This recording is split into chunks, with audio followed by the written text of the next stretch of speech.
During the early 1900s, women were not known to work in the House of Representatives, but instead were known to work in their homes. Women were limited to tending to the family and working around the household, as it was not ladylike for an American woman to want to learn about the world around her, or even to have received higher education.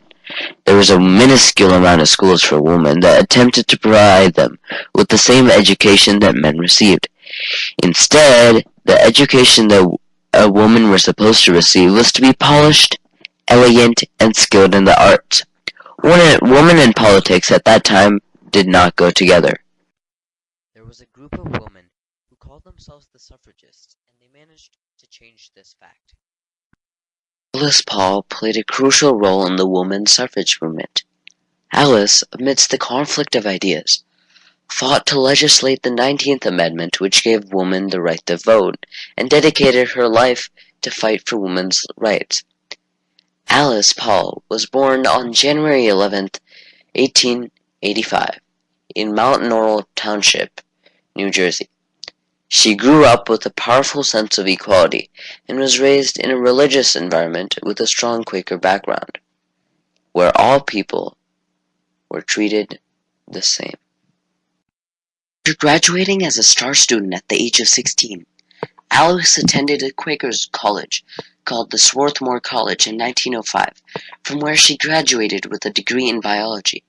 She later went on to conduct graduate work at the New York School of Philanthropy, and from that she received a Master of the Arts degree in sociology in 1907 from the University of Pennsylvania.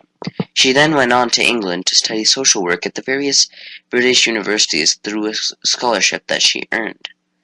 This travel to England may have been what fueled her motivation to fight for the women's rights in the United States. This is due to the fact that she was involved with the British suffrage movement.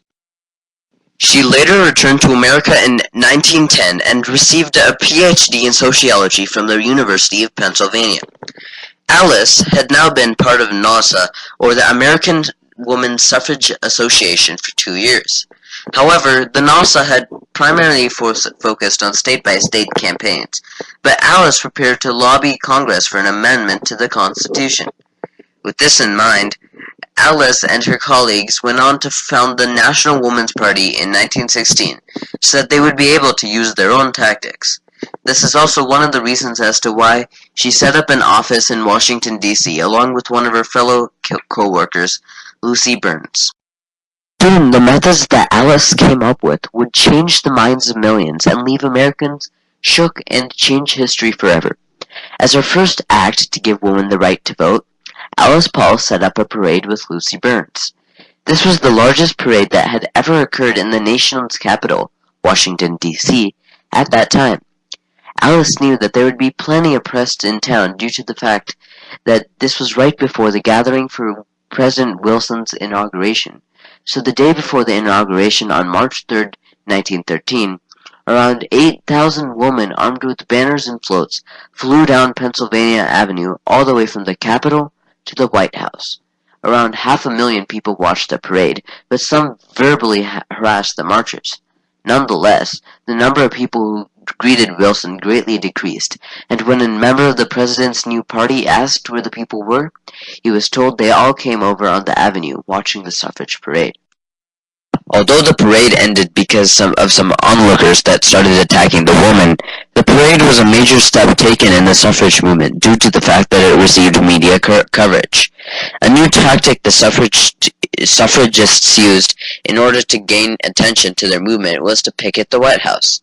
Starting in January 1917, women spent 17 months picketing. Over 1,000 women would march slowly, but both during the day and night, in front of the White House. Members of the National Woman's Party earned the title Silent Sentinels because they stood in front of the White House gates like guards. Stay silent and not to argue with anyone who might criticize what they were doing. Everyone who came to visit the president at the White House saw the pickets and their messages. Any of the people who criticized these women had the mentality that they should not have the right to vote. The silent sentinels endured months of verbal and physical attacks of the spectators, which only increased after the U.S. entered World War I. This is because the woman's signs became more accusatory, asking Woodrow Wilson how he could send American men to die on a war for democracy, while he denied women the right to vote at home. Although these battles had resulted in more arrests, they were perfect for press coverage. Alice Paul was sentenced to jail for 7 months. When the jailed women were demanded to be charged as political prisoners, and they weren't, Alex organized for them to go on a hunger strike. Doctors threatened to send the woman to an insane asylum, but she, along with the other prisoners, were still refusing to eat. So, they were force-fed.